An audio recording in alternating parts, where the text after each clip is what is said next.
Hello students, today we are starting the second part of the trigonometry and in the trigonometry we are starting from the first page. सबसे पहले यहाँ पर लिखा हुआ है in a right angle triangle A B C right angle at B. सबसे पहले आप ये राइट एंगल ट्राइंगल देखिए। इस राइट एंगल ट्राइंगल में आपको ए बी सी एक राइट एंगल ट्राइंगल दिखाई दे रहा है जिसमें एंगल भी 90 डिग्री है और एक एंगल बना हुआ है ए की तरफ, एंगल ए। हम एंगल को ए मानेंगे, मीन्स सबसे पहले first sine A is equal to 1 cosec A. Means कहने का मतलब ये है कि हमारा साइन और कोसेक दोनों एक दूसरे के अपोजिट होते हैं। Sine A is equal to 1 cosec A और cosec A is equal to 1 sine A. अगर आप इस सीरीज़ को याद करो तो ये सीरीज़ ऐसे होती है sine cos tan cot sec cosec. उसमें सबसे ऊपर वाला सबसे नीचे के अपोजिट होता है, ऊपर से सेकंड वाला नीचे के सेकंड के अपोजिट होता है और ऊपर से थर्ड नीचे से थर्ड के अपोजिट होता है। तो एक बार फिर से मैं ये सीरीज़ बोलना चाहूँगा, sine cos tan cot sec cosec, ऐसे करके ये सीरीज़ बनती है आपकी। तो sine A is equal to 1 cosec A, ऐसे ही दूसरी तरह से cosec cos A is equal to 1 sec A, ऊपर से सेकंड नीचे से सेकंड के जस्ट अपोजिट होता है, और sec A is equal to 1 cos A. उसके बाद tan A is equal to 1 cot A और cot A is equal to 1 tan A. इसके बाद हम आगे बढ़ते हैं, टेन ए की वैल्यू कॉट की फॉर्म में भी होती है और इसके अलावा tan A is equal to sine A upon cos A भी होता है। Tan A is equal to sine A upon cos A. अगर यहाँ पर थीटा की बात कर रहे हैं तो tan theta is equal to sine theta upon cos theta हो जाएगा। उसके बाद आगे चलते हैं हम, cot A. Cot A tan का जस्ट अपोजिट होता है तो इसे रेसिप्रोकल कर देंगे हम। Sine A upon cos A की जगह पे आ जाएगा cos A upon sine A, तो कॉट ए हमारा हो जाएगा cos A upon sine A. उसके बाद हम बात करते हैं ट्रिग्नोमेट्रिक आइडेंटिटीज़ की। तो देखिए ट्रिग्नोमेट्रिक आइडेंटिटी में सबसे पहली आइडेंटिटी है sine square theta plus cos square theta is equal to 1, मतलब sine square theta plus cos square theta is equal to 1। उसके बाद 1 plus tan square theta is equal to sec square theta. इसमें theta की value 0 के बराबर या उससे बड़ी होनी चाहिए और ऐसे ही 90 डिग्री के बराबर या उससे छोटी होनी चाहिए। Third identity is 1 plus cot square theta is equal to cosec square theta. ये थर्ड आइडेंटिटी है। लास्ट की दो आइडेंटिटी बिल्कुल एक जैसी हैं, 1 plus tan square theta is equal to sec square theta and 1 plus cot square theta is equal to cosec square theta. इसमें theta is greater than 0 degree and less than and equal to 90 degree रहता है हमेशा। उसके बाद हम बात करते हैं कॉम्प्लीमेंट्री एंगल्स की। तो सबसे पहले कॉम्प्लीमेंट्री एंगल्स की बात करते हैं। कॉम्प्लीमेंट्री एंगल्स में बच्चों दो एंगल्स का सम जब 90 डिग्री होता है तो उन दोनों को बोलते हैं कॉम्प्लीमेंट्री एंगल्स। देखिए A plus B is equal to 90 degree और B is equal to 90 minus A. तो ऐसा देखने के बाद देखिए sine 90 minus A is equal to cos A, cos 90 minus A is equal to sine A, और उसके बाद tan 90 minus A is equal to cot A and cot 90 minus A is equal to tan A. After that sec 90 minus A is equal to cosec A. अब की बार हम pairing में चलते हैं complementary angles में। जैसे साइन का complementary angle होता है cos, sine cos, tan cot, sec cosec. अब की बार दो दो ऊपर से नीचे, पहले दो फिर बीच के दो फिर लास्ट के दो, sine cos tan cot sec cosec. Sine 90 minus A is equal to cos A, tan 90 minus A is equal to cot A और sec 90 minus A is equal to cosec A. और दूसरी तरफ देखो तो ये just opposite है उनके। उसके बाद देखिए मैंने कुछ क्वेश्चन लिए हैं। देखिए एक्सरसाइज 8.1 से क्वेश्चन नंबर 7 लिया है मैंने। तो इसमें दे रखा है if cot theta is equal to 7/8 evaluate this part and second part. सबसे पहले हमें दे रखा है cot theta is equal to 7/8। सबसे पहले हम एक राइट एंगल ट्राइंगल फॉर्म करेंगे। हमने राइट एंगल ट्राइंगल फॉर्म किया ABC। उसके बाद हमने फॉर्मूले को नोट किया है यहाँ पर, PBP अपॉन HHB। जैसे आप पढ़ते हैं पंडित बद्री प्रसाद हर हर बोले सोना चांदी तोले, या फिर पाकिस्तान भूखा प्यासा हिंदुस्तान हरा भरा, और SCT का मतलब यहाँ पर सोना चांदी तोले।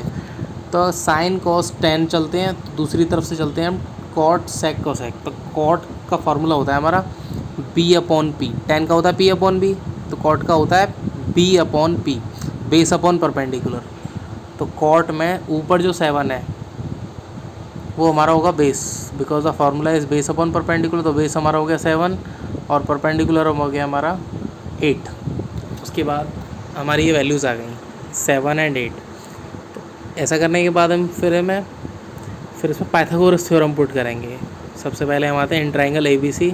हमने पाइथागोरस थ्योरम पुट की, AC square is equal to AB square plus BC square, AC square is equal to 8 square plus 7 square. तो ऐसा करने के बाद 64 प्लस 49 करके 113 आएगा। ये AC स्क्वायर की वैल्यू आई हमारी 113, तो AC की वैल्यू आ गई हमारी √113।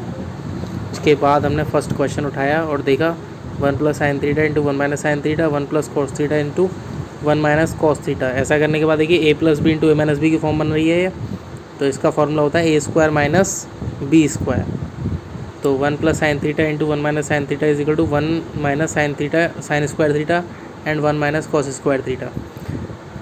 आपकी आइडेंटिटी फर्स्ट की तरफ आप एक बार मूव करो तो आपने देखा होगा sine square theta plus cos square theta is equal to 1। तो cos square theta is equal to 1 minus sine square theta. तो यहाँ पर 1 माइनस साइन स्क्वायर थीटा की जगह पे आप लिख सकते हो कॉस स्क्वायर थीटा, और 1 माइनस कॉस स्क्वायर थीटा की जगह पे साइन स्क्वायर थीटा। इसके बाद ये बनता है हमारा cos square theta upon sine square theta. ये बनता है finally cot square theta. Cot square theta, तो कॉट पहले से ही ऊपर है हमारा 7/8, तो 7/8 का होल स्क्वायर किया, it will be 49/64।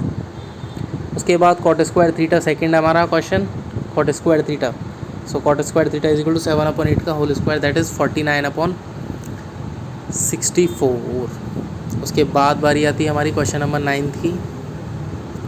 From the same exercise in triangle ABC right angle at B if tan A is equal to 1/√3। तो tan A is equal to होता है perpendicular upon base. Perpendicular tan A is equal to perpendicular upon base.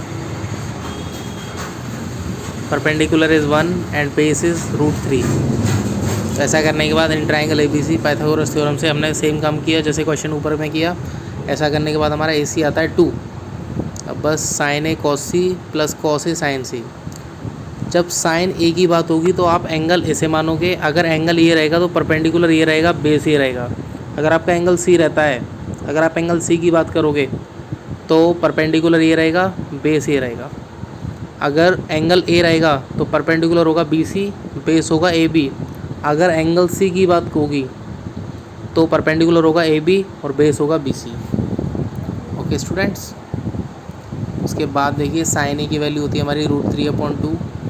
फिर उसके बाद cos C को जब आप check करो तो कॉस C का फॉर्मूला होता है बेस अपॉन हाइपोटेन्यूज। तो बेस हमारा है √3, हाइपोटेन्यूज है 2, दैट इज़ √3/2। फिर उसके बाद कॉस A की बात आती है। कॉस A ये है हमारा, एंगल A ये है, यहाँ से कॉस A बनाओ। कॉस A का मतलब base upon hypotenuse, base upon hypotenuse, तो 1/2। सेम काम साइन C के लिए, साइन C में करेंगे तो perpendicular upon hypotenuse, that is perpendicular and that is hypotenuse, that is 1/2। देखिए √3 into √3 that is 3, 2 2 4, 1 1 1 and 2 2 4, that is 4/4, that is 1। ये 1 हो गया हमारा। उसके बाद सेम उसी तरीके से हमने ये क्वेश्चन अटैम्प्ट किया 1/2 into √3/2, √3/2 into 1/2, that will be 0। वो कैसे, देखिए कॉस A, इसमें हम कॉस A को कर रहे हैं तो कॉस का फॉर्मूला होता है base upon hypotenuse. Angle A की बात चल रही है तो बेस ये होगा हमारा, हाइपोटेन्यूज ये होगा 1/2। सेम कॉस C में base upon hypotenuse √3/2 minus sine A perpendicular upon hypotenuse, perpendicular is √3 upon hypotenuse into 1/2। तो ऐसा करने के बाद देखिए √3 1 √3, 2 2 4, इसके बाद √3 1 √3 और बच्चों 2 2 4। ऐसा करने के बाद आप देखोगे तो ये दोनों सेम आएंगे लेकिन साइन अलग अलग होंगे और ये लास्ट में 0 आ जाएगा। तो फाइनली आपका इस तरीके से ये कंप्लीट होता है आपकी एक्सरसाइज 8.1। ओके स्टूडेंट्स, आगे की नेक्स्ट वीडियो में हम नेक्स्ट एक्सरसाइज लेंगे नेक्स्ट फार्मूलेज के साथ। इनको आप कंप्लीट करें पहले और आगे की वीडियो का वेट करें।